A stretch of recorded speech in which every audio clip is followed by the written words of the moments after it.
La semana pasada estuvimos hablando de una primera parte sobre este tema.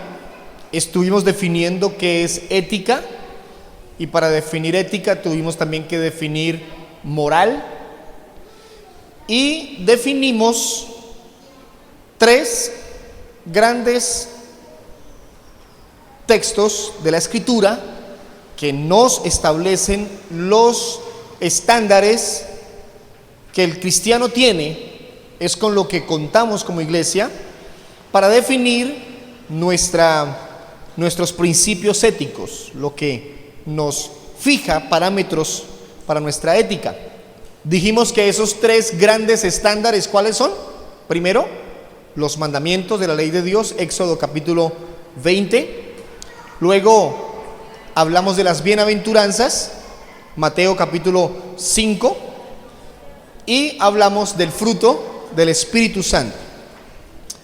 Hicimos hincapié en que, a pesar de la distancia cronológica que hay entre estos tres grandes textos bíblicos que narran la historia de Israel y después la iglesia naciente luego del Pentecostés, a pesar de la distancia cronológica y también geográfica, con todo, los principios, los pilares, la estructura del mandamiento, los mandamientos, las bienaventuranzas y el fruto son muy similares.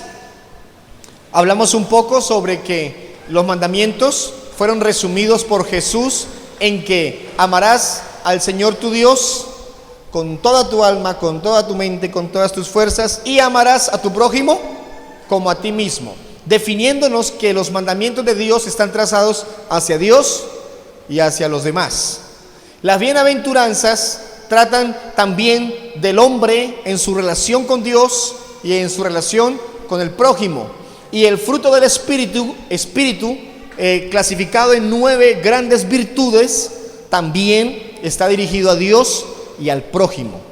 Y seguimos viendo algunas semejanzas. Hoy vamos a hablar de los tres independientemente. La semana pasada hablamos de los tres como una unidad. Hoy vamos a hablar de cada uno independientemente.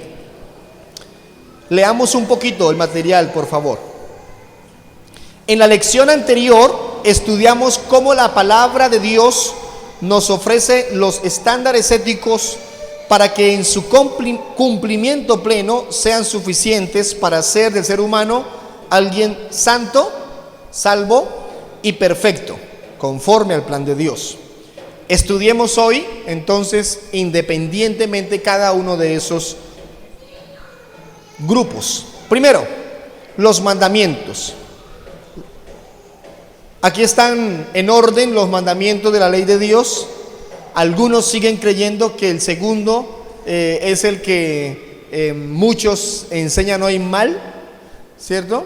Y entonces el último mandamiento se partió en dos, obviaron el segundo, en fin. Ha habido manipulación de las escrituras. El orden es: primero, no tendrás dioses ajenos delante de mí. Segundo, no adorarás imágenes. Tercero, no tomarás el nombre de Dios en vano.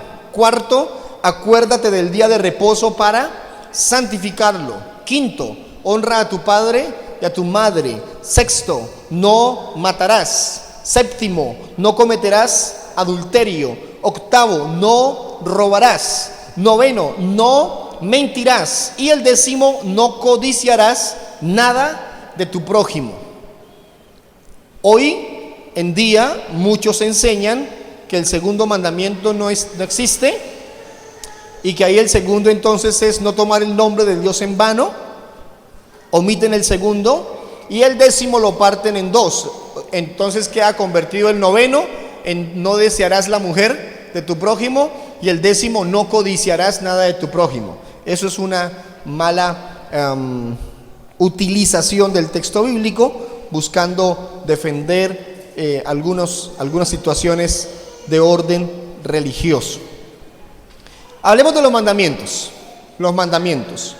Entonces vamos a hablar de cómo este primer sumario de cuestiones éticas prohíbe cosas, pero no se limita simplemente a un aspecto, sino que el mandamiento, acompañado de todo lo que resumía la ley en general, se amplía. Vamos a hablar de cómo se amplía esas verdades. Primero, ¿cuál es la prohibición? La prohibición es tener dioses falsos. Esa es la prohibición. ¿Por qué? Porque tenemos un único Dios verdadero. A Él debemos amar con todas las fuerzas. Prohibido tener otros dioses. ¿Qué significa esto? ¿Qué es lo que define como ley para nosotros? Primero, que está prohibido el ateísmo, la idolatría, el rechazo de Dios, el egocentrismo, la incredulidad, la herejía, la desesperanza, el orgullo, la presunción, la tibieza, la apostasía, la adoración demoníaca. También está prohibido dentro de este mandamiento resistir o contristar al Espíritu Santo, entre otras. Entonces, hacemos mal con limitar el mandamiento a una sola cosa, sino que desde la intención del escritor y la obra del Espíritu Santo al escribir la palabra, al narrar la palabra de Dios, es que muchas cosas queden cobijadas dentro de cada mandamiento. Veamos el segundo. ¿Cuál es la prohibición en el segundo? Una adoración falsa. No tendrás dioses ajenos delante de mí, no te harás imágenes, estatuas de ellos, no te postrarás ante ellos, no los adorarás. Está prohibida la falsa adoración. Es decir, está prohibida la adoración no instituida por Dios. Porque hoy en día algunos dicen: yo adoro como yo quiera, yo adoro como a mí me parece. Dios, de todas las maneras que uno lo adore, Él lo recibe. No, Él definió principios sobre la adoración. Entonces está prohibida la adoración no instituida por Dios. Hacer representaciones no mandadas por Dios, ya sea en la mente o de manera fabricada por la mano. Añadir a la adoración de Dios, sumarle cosas que Él no ha pedido. Y imaginar, definir asuntos de la imaginación para la adoración. Hermanos, no es a nuestra manera, es a la manera de Dios. Es como Él dijo, no como a nosotros se nos ocurra, como algunos pretenden enseñarlo. Tercero, ¿cuál es la prohibición?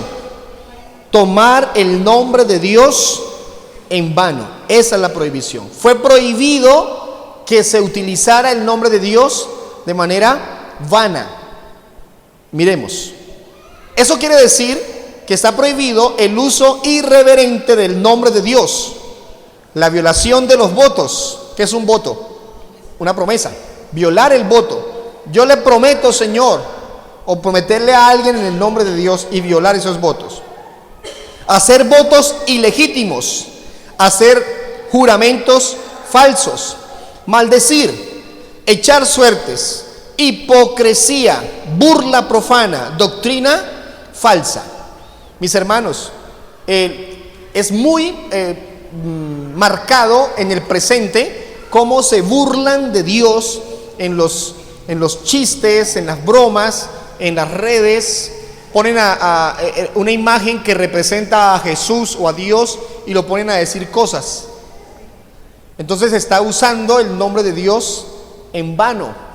Y nosotros lo podríamos usar en vano cuando lo metemos en nuestras conversaciones para burlarnos o para usarlo de manera equivocada.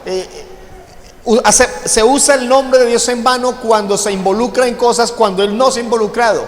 Dios dijo que, y Dios no ha dicho nada. Yo sentí de Dios. ¿Lo sintió de Dios realmente o fue su imaginación? Entonces se usa el nombre de Dios para representar o para justificar algo que se va a decir. Se hace de manera equivocada, se juega con el nombre de Dios, se pone dentro de las conversaciones, se abusa de la verdad de Dios. Ibas a decir.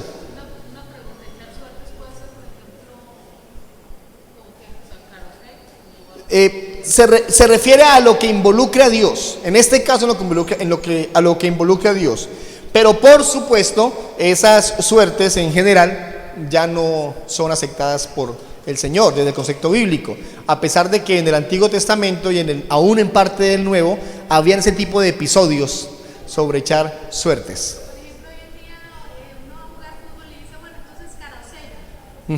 Eso no sería un problema.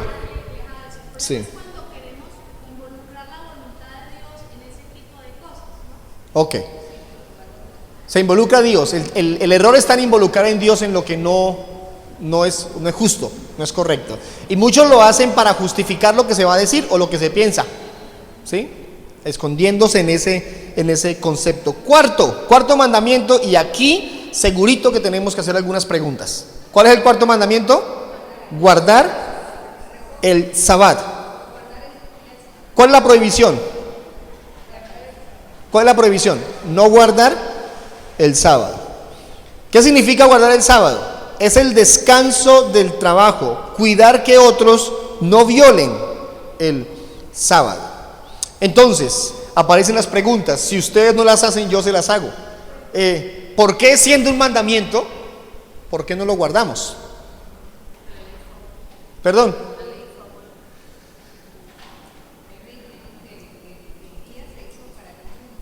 Ok, entonces hay una serie de textos bíblicos que corroboran la verdad de que el sábado es instituido por Dios como mandato exclusivo para el pueblo de Israel.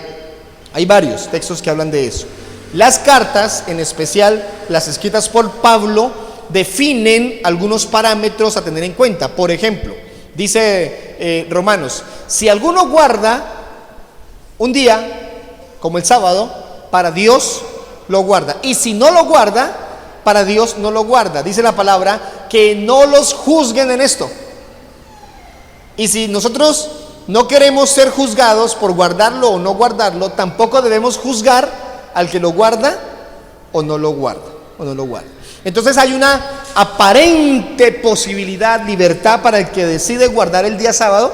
Hay una aparente libertad para que lo haga. Sin embargo, quisiera mostrarles un texto bíblico. Préstamela. Hechos capítulo 15. Ubíquese ahí, por favor, porque este es un texto que le va a servir muchísimo para explicar por qué usted no guarda el sábado. Hechos capítulo 15. Les voy a explicar a partir de este texto bíblico por qué no guardamos el sábado. ¿Cuál es el título del capítulo 15? ¿El cuál? El concilio en Jerusalén. ¿Qué es un concilio? ¿Qué es un concilio?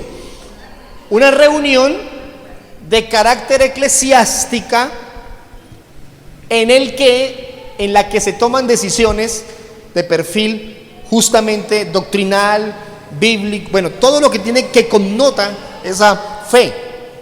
Hubo gran conflicto.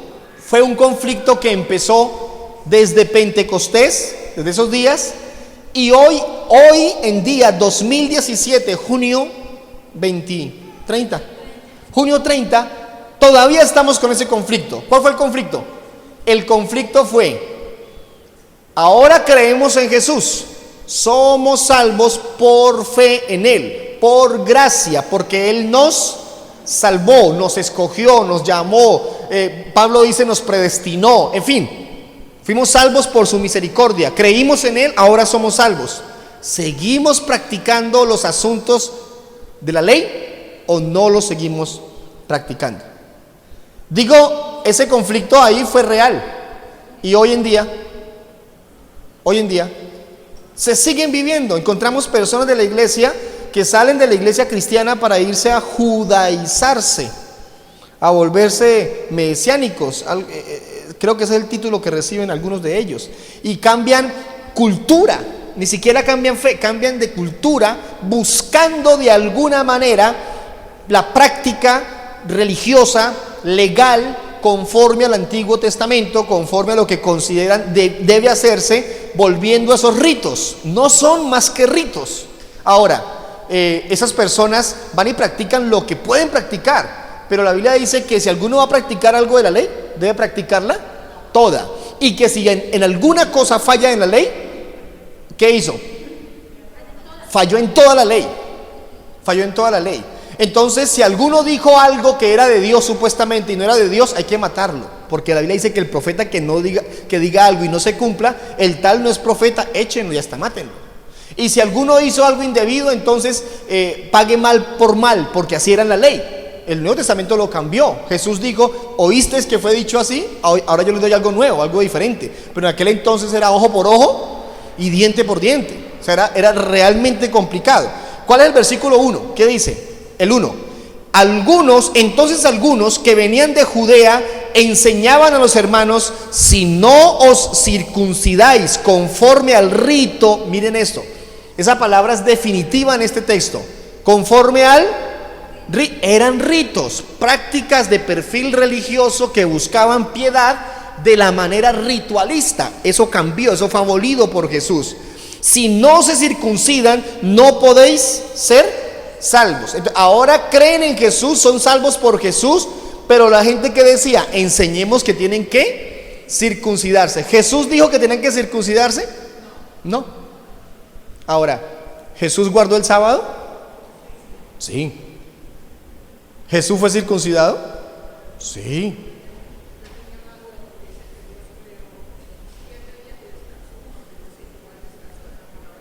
El sábado. El séptimo día era para ellos el sábado. Entonces Jesús guardó la ley. ¿Por qué? Porque vivió en la ley. La ley termina cuando Él muere. Él fue parte del tiempo del Antiguo Testamento, parte de la ley. Él lo fue. Y vivió como judío y practicó los principios morales, culturales, religiosos del judío, porque era judío. Pero enseñó: Jesús está por encima del día de reposo. Y ahí las cosas cambian radicalmente. Entonces, los apóstoles se reúnen, los hombres de Dios se reúnen y dicen: tenemos que hacer algo. Los judíos están pidiendo que el gentil, el que viene y conoce al Señor, tiene que circuncidarse como hacen los judíos. ¿Qué hacemos? Tomemos decisiones. Versículo 19. Por lo cual yo juzgo, se levantó el hombre de Dios y dijo: yo juzgo que no se inquiete a los gentiles que se convierten a Dios. ¿Qué quiere decir eso? Hoy se decide que los gentiles que se conviertan no van a llevar las prácticas del pueblo judío. Esa fue la decisión. Versículo 20. Sino que les escriba, ¿qué van a hacer? Que se aparten de las contaminaciones de los ídolos, de fornicación, de ahogado y de sangre. No es un almuerzo, no es una comida, ahogado, pollo ahogado, no es que, no, se refiere a los animales que morían estrangulados. No se debían comer ese animal que moría estrangulado. ¿Sí? A eso se refiere el ahogado. Había mucho cuidado del judío de no comer animales que habían sido muertos de manera equivocada. Entonces dijeron: ¿qué leyes les vamos a mantener a los gentiles que se conviertan? ¿Qué leyes? Aléjense de fornicación, aléjense de idolatría y aléjense de comer animales ahogados y de comer sangre. Ese fue el mandato. Créanme, si la decisión del concilio hubiera sido que guardaran el sábado, ahí estaría. ¿Qué le vamos a imponer a los gentiles? Que guarden el sábado. Pero no fue para ellos establecido ese principio. ¿Están de acuerdo? ¿Está bien? Ahora, ¿cuál es la esencia del día sábado? ¿Cuál fue el mandato del día sábado? No. La esencia del día sábado no fue dedicárselo a Dios ni adorar a Dios. Descansen. Descansen. ¿Y qué fue lo que hizo el pueblo de Israel? Aprovechó ese día de descanso para insertar la adoración a Dios. ¿Estuvo mal hecho? No, no estuvo mal hecho. Paraban su trabajo y se lo dedicaban a Dios. pero en esencia el principio que Dios estableció el día sábado fue descansar. ¿Por qué el cristiano busca el domingo como día del Señor? Nosotros, ¿por qué el domingo? Porque Jesucristo resucitó un domingo, el día de Pentecostés fue un domingo, y los eventos prominentes de la iglesia naciente fueron el día domingo. Como diciendo, el sábado terminó aquí, ahora sigue el día domingo. Otra razón para no guardar el sábado. Ahora, no estoy negando el deber que tiene el cristiano hoy en día de apartar un día para el Señor, que incluya descanso, que incluya adoración, que incluya ir al templo, que incluya ayunar, que incluya estar en familia. Pero hoy en día el día del Señor para algunos es estar 2 horas en culto y después cualquier cantidad de cosas. Si estás en casa, si te quedas en familia, si compartes con alguien de la iglesia en alguna cosa, hazlo. Es tu día de descanso desde el concepto bíblico, pero que todo lo que se haga sea para la gloria y la honra de Dios. Aparte un tiempo para leer la palabra con sus hijos, porque si entre semana no lo hace, ¿por qué no lo hace el fin de semana? El domingo, pues. Dedique el domingo como realmente el día del Señor. Señora. El Señor Jesucristo descansó el día sábado Sí, señora. y resucitó y Él es Señor del sábado. Estuvo por encima del día sábado. Los apóstoles guardaban el sábado, pero algunos de ellos predicaban y trabajaban predicando el evangelio y sanaban enfermos el día sábado. Y la gente reaccionó y dijo: no, Señor, no me le pongan problema a mis apóstoles, a mis siervos, a los que sirven a Dios, les dijo Jesús. ¿Por qué? Porque lo que hacemos está por encima del sábado. ¿Qué es lo triste? Que para muchos el que no está guardando el sábado va para el infierno, está condenado. Ahí donde se entra, ahí donde se pervierte el principio. Si alguien guarda el sábado, hágalo para Dios. Si no lo guarda, no lo guarde. Pero ni en el uno ni en el otro caso juzgue al que lo hace o no lo hace. venid a mí todos los que estén trabajados, cargados y cansados. Ok. Otro principio sobre eso. Gracias. Permítame seguir leyendo esto. Quinto mandamiento: honrar a padre y madre. ¿Cuál es la prohibición? Deshonrar a los padres. Esa es la prohibición. Honor, amor, respeto, obediencia, cuidado a los padres, respeto por toda autoridad ordenada por Dios. La persona que no obedece a sus padres difícilmente tendrá la capacidad de obedecer a las autoridades y menos podrá obedecer a Dios. Yo aprendo obediencia, todos aprenden obediencia en casa con sus papás. El niño que no nace bajo ese parámetro de obediencia, qué complicado después le quedará sujetarse a la autoridad que Dios establezca. Vida recta en familia, recepción de corrección, obligación de la sumisión. Asesinato prohibido, sexto mandamiento: no matarás, no matarás. Quitar la vida, señora.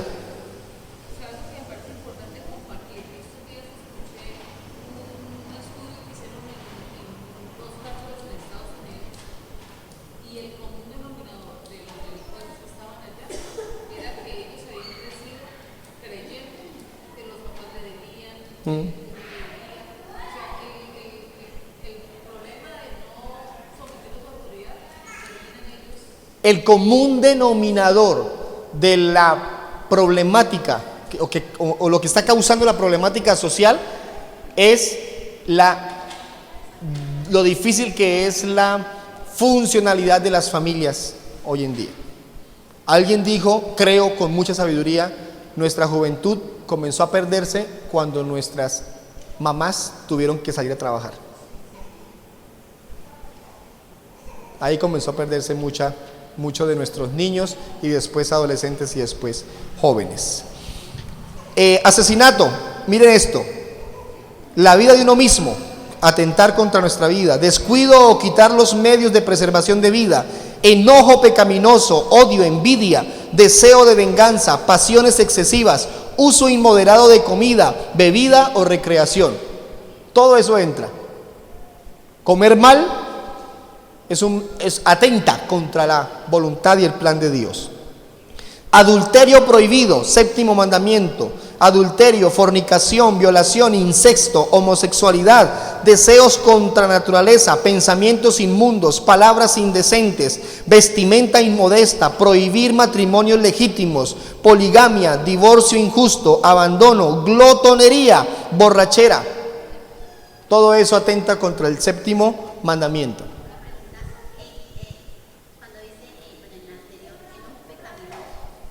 La Biblia dice, airaos pero no pequéis. No estamos exentos de tener un momento de molestia. No estamos exentos de eso. Pero se vuelve pecado. Uno, permanecer en esas molestias. Por todo molestarnos. Y segundo, reaccionar mal y con ello pecar. De acción o de palabra. Porque cuando estamos mal, creemos tener libertad de poder ofender y lastimar a otros.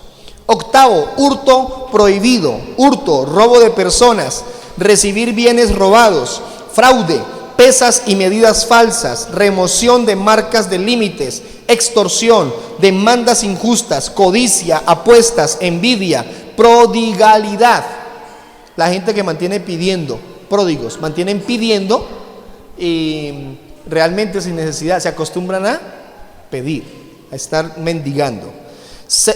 Noveno, testimonio falso prohibido, parcialidad en juicio, dar evidencia falsa, llamar al mal bien y al bien mal, ocultar la verdad, pervertir la verdad, calumnia, murmuración, adulación, chismear, excusar el pecado, ocultar el pecado, rumores falsos, sospechas injustas. La mentira no solamente es decir una mentira, hay muchas formas de atentar contra la verdad. Hay muchas formas. Y por último, codicia prohibida. La codicia, la envidia y el descontento. El descontento. Una persona que no tiene contentamiento está permanentemente cayendo en codicias. Las bienaventuranzas. Las bienaventuranzas, ¿cuántas son? 8 bienaventuranzas. Estas bienaventuranzas tienen una declaración y una promesa. Una declaración y una promesa. Vamos a leer solamente eso, la declaración y la promesa. ¿Cuál es la primera bienaventuranza? Bienaventurados los pobres de espíritu, es decir, que saben reconocer su pecado, su necesidad de Dios. Se arrepienten, buscan el perdón de Dios. Es lo opuesto al deseo de justificarnos en todo lo que hacemos. Al contrario, se acepta el dolor, el pecado, y se siente dolor por la maldad en la que vivimos y se busca a Dios. Se experimenta la necesidad de Dios. ¿Cuál es la promesa para los que son pobres de espíritu? De ellos es el reino de los cielos. ¿De quién es el reino de Dios? Según Jesús, de los niños. ¿Se acuerdan? Y luego dice, ¿de quién es el reino? Lo dice ahí mismo, en el mismo sermón del monte. Y luego dice, ¿de quién es el reino de los cielos? De los que son pobres de espíritu, perciben la necesidad de Dios. ¿Hasta qué edad se es niño? Las cosas han cambiado mucho con respecto a la edad. ¿Sí? Hoy en día se abren los ojos, si me permiten usar esa frase, más temprano de lo que se abrían antes. Por supuesto que sí. No podríamos definir exactamente un tiempo, antes de, después de, no. Pero con todo lo que vivimos hoy, 6 o 7 años ya es una buena edad para tener conciencia de pecado.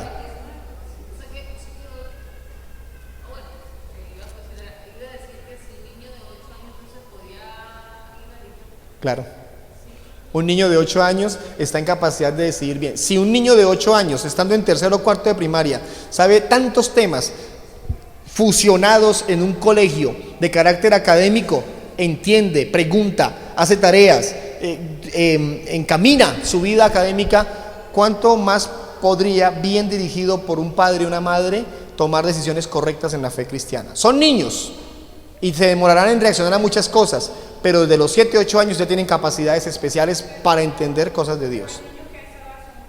Hay muchos, claro, por eso te digo, no podríamos definir exactamente un parámetro. Sí.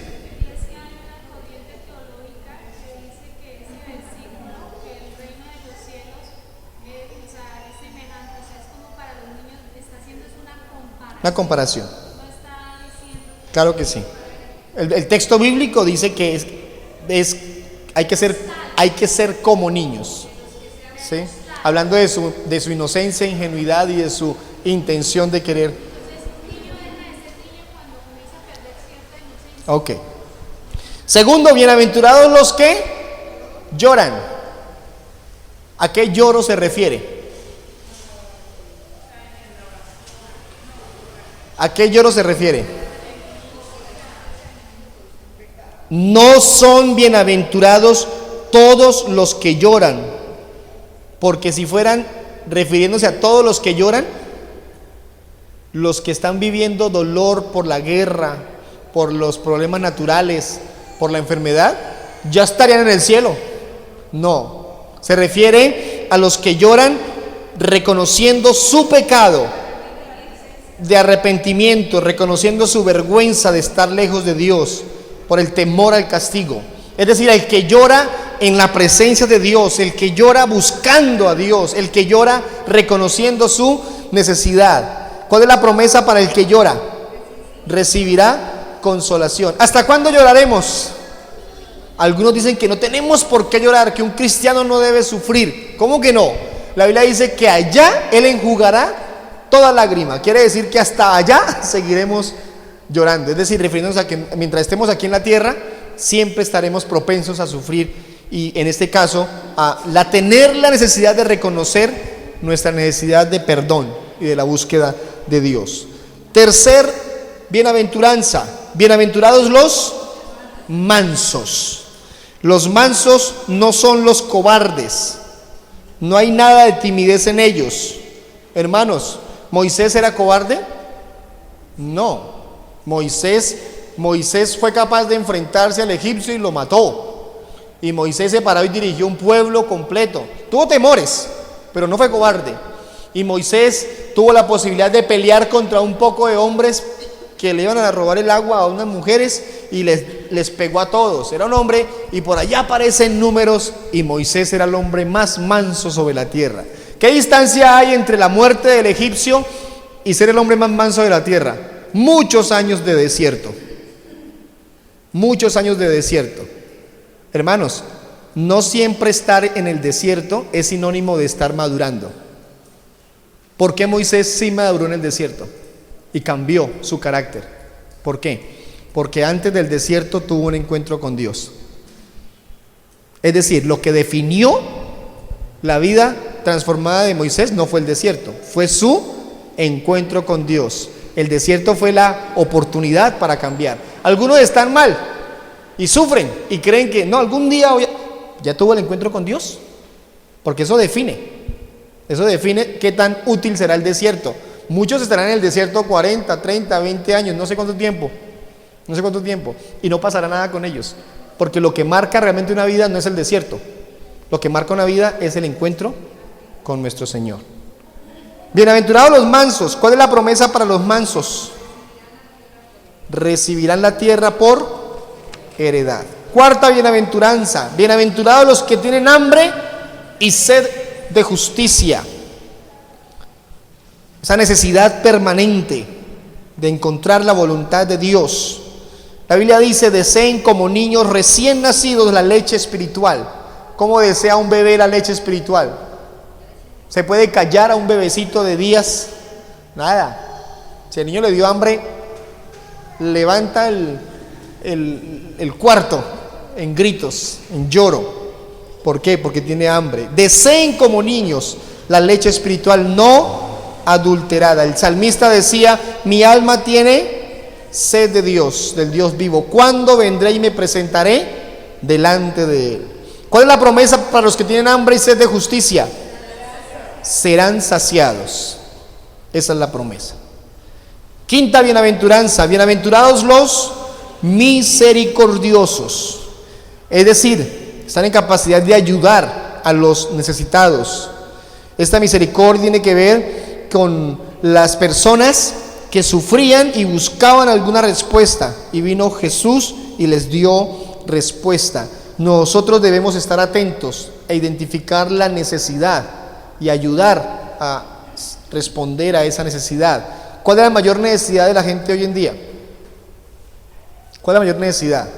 Si la mayor necesidad de la gente fuera la salud, Dios no hubiera mandado a Jesús sino a un médico. Si la mayor necesidad fuera ser justos, no hubiera mandado a Jesús sino hubiera mandado a un juez. Si la mayor necesidad fuera plata, no hubiera mandado a Jesús sino a un bancario. Banquero. Como la mayor necesidad del hombre es la espiritual, mandó a su Hijo para sanar nuestra vida espiritual, para darnos vida espiritual. Dios no se equivoca con estas decisiones. ¿Cuál es la promesa para el misericordioso? ¿Cuál es la promesa? Alcanzará misericordia. No está ahí escrito exactamente. Alcanzará misericordia. Sexta bienaventuranza. Bienaventurados los de limpio corazón. Cuando habla del corazón habla de todo en la persona. Esa fue la forma como el Señor Jesús habló de todo el ser. Abarca el intelecto, la voluntad, las emociones, la conciencia. Es necesario limpiarnos de toda maldad. ¿Cuál es la promesa para el de limpio corazón? Estos verán a Dios, realmente lo verán. La séptima bienaventuranza es: bienaventurados los pacificadores, es decir, los que buscan y promueven la paz. No la paz que este mundo da, porque esta paz que el mundo da es inconsistente, incompleta, injusta. La paz que Dios da, dice el Señor, de ella sobrepasa todo entendimiento. No se puede entender. ¿Cuál es la promesa para los pacificadores? Ellos serán llamados hijos de Dios. Hijos de Dios. Y la octava bienaventuranza, los que padecen, bienaventurados los que padecen persecución por causa de la justicia. Se refiere a ser perseguidos por causa de Cristo. Aquí vemos la prueba de los pacificadores, los que predican el evangelio, los que quieren vivir una fe cristiana, se exponen a ser perseguidos. ¿Cuál es la promesa para los pacificadores? Dice: recibirán gran galardón, gran recompensa. ¿Dónde? En el cielo. Hay una gran promesa para los que sufran la persecución por causa de Cristo. Ahí terminamos entonces las 8 bienaventuranzas. Y por último, observemos el fruto del Espíritu. ¿Cuáles son las virtudes del fruto del Espíritu? Amor, gozo, paz, paciencia, benignidad, bondad, fe, mansedumbre y templanza. Existen varias clasificaciones para intentar dar luz sobre el estudio del fruto del Espíritu, pero la más satisfactoria de las clasificaciones que encontramos es la que menciona el amor, el primer fruto, como la plataforma de los demás. Ahí no está el amor. El amor como la plataforma de todos los otros 8 frutos. Entonces el amor, la Biblia y en especial las cartas le dan una preeminencia, un lugar muy importante al amor. La Biblia dice que Él es amor y que el amor es lo que causa todo lo que hacemos como cristianos. Y van a cesar algunas cosas. ¿Qué va a cesar?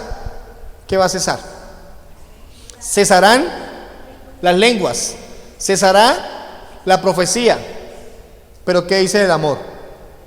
Nunca deja de ser, permanece. Mis hermanos, aún la fe de algunos va a cesar. La Biblia dice: encontrará fe Él cuando venga otra vez.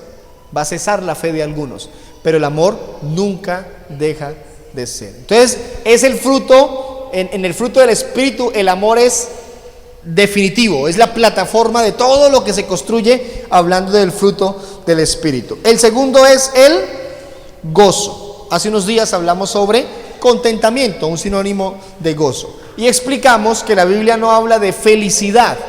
¿Por qué no habla de felicidad? Porque la felicidad está definida por circunstancias y eventos. Entonces, así como llega por momentos, se va por muchos momentos.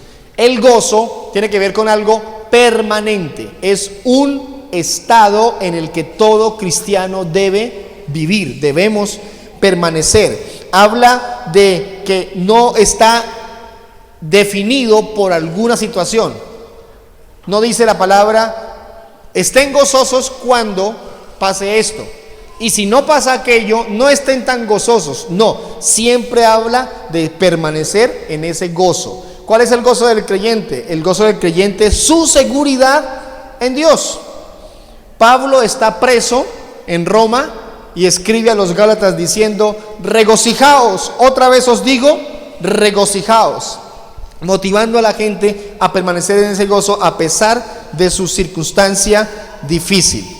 El segundo fruto, ubíquelo por favor ahí en su material. ¿Cuál es?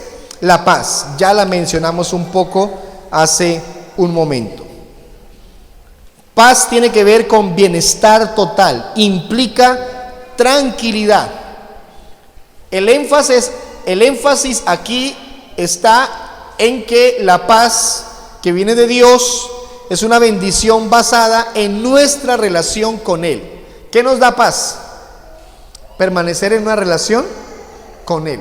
Una persona que no tiene relación con Dios no puede vivir la paz que Él da. La paz interior es don de Cristo, es un regalo hecho a nosotros. Yo no os la doy como el mundo la da. Y el Espíritu Santo viene y la pone como un fruto, como fruto en nosotros. El siguiente, la paciencia. ¿Alguien aquí necesita paciencia? Eso es una situación para todos. Del griego macrotimia, significa longanimidad, apacibilidad, indulgencia. Es decir, no hay un espíritu de rencor, es equilibrio en el temperamento y nuestras pasiones y emociones. Cuando hay paciencia hay constancia, firmeza y perseverancia. Y ahí en su material hay toda una explicación desde el Antiguo Testamento hasta el Nuevo de en qué consiste la paciencia. Necesitamos aprender a ser pacientes. Dios es especialista en todo lo que hace. Por supuesto, a la hora de enseñarnos paciencia, sí que sabe cómo hacerlo. Sí que sabe cómo enseñarnos. Siguiente, la benignidad. ¿Qué significa la benignidad? Amabilidad. Consiste en ser amable con otros. Es todo lo contrario a ser duro. Significa bondad, integridad, excelencia de carácter.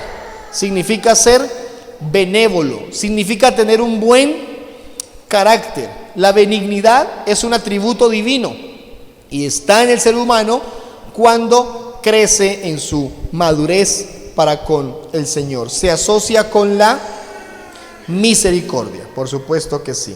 Ser benigno tiene que ver con ser bueno, aunque el siguiente fruto, la siguiente virtud lo define mejor.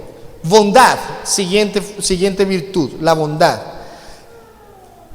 Del griego agatoxune, creo que se pronuncia así, significa ser benévolo también, bondadoso, rectitud de corazón y de vida, cualidad de un hombre bueno. Significa ser generoso, guiar a buenas obras, tener un carácter bueno, mostrar nuestro amor cristiano con hechos a los demás. Último párrafo, la bondad es aquella que nos impulsa al arrepentimiento de un perverso corazón. Si el cristiano anda en la luz, tiene que manifestar su bondad. La bondad se asocia con justicia y con la verdad. Hermanos, ser bondadoso tiene que ver con permanentemente expresar su carácter cristiano, ayudando a otros, guiando a otros. Luego sigue la fe. No es la fe de milagros. Hay que aclarar eso. Algunos consideran equivocadamente que la fe, que el fruto del Espíritu que se refiere a la fe tiene que ver que, es el fruto que Dios me da, y entonces esa fe crece y yo oro por el enfermo y se sana. No está hablando de esa fe. Ahora, creemos en el milagro, creemos en que hay que tener fe para orar por un milagro, por supuesto que sí. Creemos en que Dios hace cosas increíbles, maravillosas, porque Él tiene el poder para hacerlo. Pero esta fe no se refiere a eso. Esta fe se refiere a la fidelidad a nuestro Dios. Tiene que ver con confiar, tiene que ver con la capacidad de mantenernos leales al Señor. Entonces el Espíritu Santo pone en mí fe, ¿para qué? Para permanecer en su camino, para no desviarme, como dice la palabra. ¿Qué dice la Biblia? No somos de los que retroceden. La persona que retrocede, que se va de la iglesia, demuestra la inconsistencia espiritual que tiene. Porque la fe que recibe como obra del Espíritu Santo, como fruto, le da la fuerza para mantenerse. Por eso es que encontramos personas en la iglesia que pase lo que pase se mantienen y siguen siendo cristianos, que le fallaron, que lo traicionaron, que lo lastimaron, pero no se mueve de su fe cristiana. Puede que tome decisiones con respecto a muchas cosas, pero su certeza de permanecer en el camino de Dios es firme, es inamovible del camino de Dios, porque entiende su valor, la importancia de permanecer. La fe. Y ahora veamos el penúltimo, que es la mansedumbre. Ya hablamos de ser mansos, es una bienaventuranza. Bienaventurados los mansos, y aquí otra vez aparece como ahora fruto del Espíritu. La mansedumbre significa gentileza, afabilidad, significa amistad dulce, es lo opuesto a la aspereza, al mal temperamento, al enojo repentino. A la mansedumbre, la mansedumbre soporta la incomodidad. Este fruto se puede manifestar cuando estamos totalmente rendidos a Dios. Ser manso no es sinónimo de ser débiles. Yo dejo que me hagan lo que quieran porque yo soy manso. No consiste en eso. Permítame la frase de cajón, no es bíblica, algunos la tienen como bíblica. Mansos pero no mensos. ¿A qué se refiere? A que tengo mansedumbre, la que el Espíritu está poniendo en mi vida, la que estoy desarrollando como bienaventuranza en mi vida, como una obra de Dios en mi vida, pero a pesar de que tengo un comportamiento muy equilibrado, muy correcto, sé hacer también valer mis derechos. Para poder hacer valer un derecho hay que estar conscientes de que estamos cumpliendo nuestros deberes. Por última virtud del fruto del Espíritu, la templanza. La templanza. ¿Qué significa templanza? Control de uno mismo, porque Dios nos ha dado espíritu de ¿qué? ¿Temor? ¿Cómo es? De poder. Son tres. Y de dominio propio. Nos ha dado espíritu de eso. Templanza es una virtud que permanentemente nos amonesta a ser moderados y equilibrados en nuestra conducta. Es la capacidad de decir, como dice la Biblia, que tu sí sea sí y que tu no sea no. Que sin importar las circunstancias es inamovible en su concepto espiritual. ¿Quiénes somos cuando estamos solos? Por ahí es el nombre de un libro. ¿Quiénes somos cuando estamos solos? Tener templanza es poder estar con personas que no nos conocen y sin embargo poder mantenernos en santidad, no aprovechar ocasiones para desviarnos de nuestra fe en el Señor. Eso como fruto del Espíritu. Quisiera terminar leyéndoles algunas verdades sobre el fruto del Espíritu. En primer lugar, el fruto del Espíritu no habla de un plural, sino de un singular. Aunque algunas versiones de la Biblia digan los frutos, la traducción más correcta es decir, el fruto del Espíritu. porque el concepto de los escritores de ese momento, el fruto que más usaron para describir verdades bíblicas eran las uvas. Y es un gajito, el pámpano, y sale el gajito ahí para las uvas, y son varias uvas sostenidas por una misma ramita, un mismo árbol bueno, y hay varias. Entonces es un fruto manifestado, expresado en 9 cosas. 9 virtudes sería lo más exacto para decir. El fruto del Espíritu Santo, ahí está en la conclusión, tiene en sí una relación mutua que ninguno de los 9 está separado. Es decir, yo no puedo decir, yo estoy dando 3 frutos y los otros 6 no, o estoy dando 6 y los otros 3 no. Es el fruto. Debo dar de manera permanente los 9. Todos están juntos en esencia, pero basados en ¿quién? ¿Qué dijimos? El amor. No debemos confundir las obras de la carne con el fruto del Espíritu. Existe una gran e incomparable diferencia. Las manifestaciones de la carne son llamadas obras porque son hechos y actos del resultado del interior del hombre cuando está sin la gracia de Dios, y son clasificados como pecados, impureza moral, inmoralidad, inmundicia, pecados de ocultismo u ocultos, y todo lo que sigue ahí descrito en la palabra, Gálatas 5, 19, 21. El fruto del Espíritu Santo indica unidad, uno solo. Mientras que las obras de la carne en su pluralidad originan conflicto y confusión, el fruto del Espíritu origina armonía. Las obras de la carne luchan entre sí. El fruto del Espíritu contribuye a la unidad y a la perfección. El fruto del Espíritu ayuda en las debilidades a triunfar, para triunfar. Las obras de la carne destruyen, debilitan, condenan al creyente. El Espíritu ayuda a orar, a que busquemos más a Dios. Incluso el Espíritu Santo intercede por nosotros. El Espíritu hace triunfar, fortalece y hace perseverar. La carne debilita, apaga espiritualmente sin compasión. Solo el Espíritu Santo, su fruto, nos hace victoriosos. Amén.